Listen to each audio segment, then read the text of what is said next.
On September 11th, 2002, a call was placed to emergency services in Poganica Bay, Croatia. A group of cave divers had lost one of their own. A diver was missing, and police were quickly dispatched to the scene. What they would find, what would unfold, would shock everyone involved, and no one could have predicted the tragedy that was about to transpire. Poganica Bay, located on Croatia's idyllic Adriatic coast, is known for its crystal clear waters and stunning caves. Croatia, a small country in the Balkans, had long recognized the potential of its beautiful coastline to attract tourists. Poganica Bay's caves, in particular, were a unique and mysterious draw for cave divers seeking to test their limits. Among these caves were two massive chambers, the shallow gallery and the deep gallery. For experienced divers, these passages were both captivating and dangerous. In order to access them, divers had to navigate a narrow, underwater chute, followed by twisting corridors. These passages were often coated in fine silt, which, with even the slightest movement, could cloud visibility for hours. For a single diver, this was a perilous challenge. For a group of divers, it could quickly become deadly. On the evening of September 10th, 2002, a group of 5 friends boarded the Domino, a tourist boat that would take them to explore these very caves. They were joined by 2 dive instructors who would guide them safely through the cavernous underworld. One of these friends, Miroslav Kuklis, an experienced diver, was especially eager for the dive. For him, this was a chance to explore the undersea mysteries of Croatia's caves. Though they had heard about the caves, some of the friends were skeptical about diving into them. But, after a satisfying dinner, the group agreed to take the plunge. Around 9 p.m., the group descended into the water. Divided into 2 teams, each consisting of an instructor and a less experienced diver, they began their exploration. Miroslav, however, decided to separate from the group. Confident in his skills, he remained in the shallow waters, watching as his friends ventured deeper into the cave system. The 2 teams of divers carefully explored the cave entrance, aware of the dangers that lay within. As they descended further, they quickly realized that the silt made navigation much more difficult than expected. The cave's vast size only added to the overwhelming feeling of disorientation.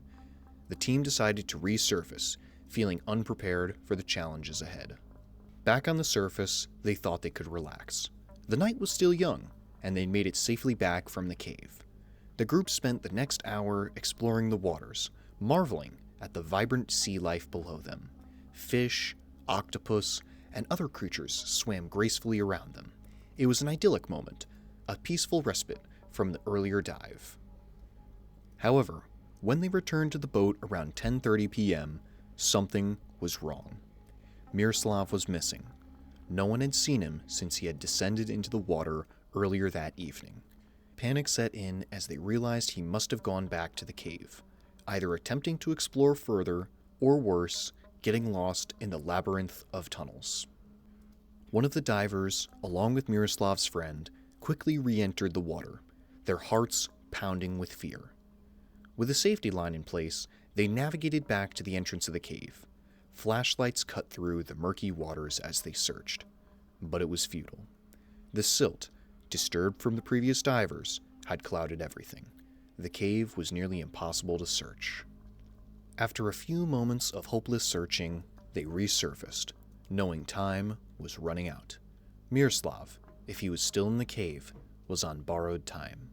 The group spent the rest of the night anchored above the entrance of the cave, hoping against all odds that Miroslav would somehow be found alive. By morning, it was clear that the situation was dire. At 8 a.m. the next day, a team of police divers arrived, but their equipment was inadequate. The divers had to borrow from the group just to enter the cave. The clock was ticking. After what felt like an eternity, one police diver surfaced, visibly distressed, suffering from decompression sickness after resurfacing too quickly. He was rushed to the hospital. The other diver did not emerge. At this point, It was clear to the group that this would not be a simple rescue mission. The search had turned into a grim recovery operation. On September 12th, a new team was dispatched, equipped with better gear and more oxygen. This time, the bodies of both Miroslav and the police diver were recovered. The police diver, 27-year-old Bernard Macic, was found in the shallow gallery at a depth of 24 meters.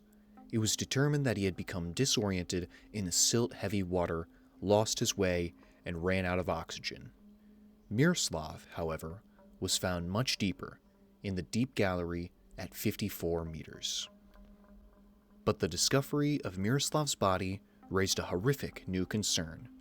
Miroslav had been stabbed in the chest. An investigation began immediately. The friends and the 2 dive instructors were all questioned, and each of them underwent polygraph tests. The results raised further suspicion. There were strong reactions to the words blood and knife, which only deepened the police concerns. In the days that followed, Miroslav's dive equipment and diving computer were carefully examined. The data on Miroslav's dive computer revealed a shocking sequence of events. Miroslav had indeed entered the deep gallery, diving to a depth of 50 meters. But during his ascent, visibility was obscured by the silt, and Miroslav had become disoriented, mistakenly descending back into the deep gallery. At some point, he lost his buoyancy, dropping to the bottom of the gallery. In his final moments, Miroslav was faced with a harrowing choice: continue struggling for air in the cave or end his suffering quickly. The data revealed a disturbing fact. Miroslav had stabbed himself in the chest. The revelation was crushing. Miroslav had not been murdered by one of his friends or the instructors. In his desperate final moments, overwhelmed by the fear of suffocating in the dark cave, Miroslav had taken his own life. By the time the search party had re-entered the cave, Miroslav had already been dead for hours. With this new evidence, the friends were released from custody. No charges were filed, but the loss of their friend and the knowledge of his final choice would haunt them forever. Though Poganica Bay remains a popular destination for extreme divers, the tragic history of the caves continues to cast a shadow over its waters. In 2015, 2 more divers perished in the same system, succumbing to the same dangers. In the wake of these tragedies, a plaque was installed at the entrance to the cave, warning new divers of the perilous conditions that await them beneath the waves. If you liked that video, please consider leaving a like and a thumbs up, and if you have any suggestions for future videos or ways that we can improve, please leave them in the comments below. With that, thank you for listening, and I hope to see you in the next video.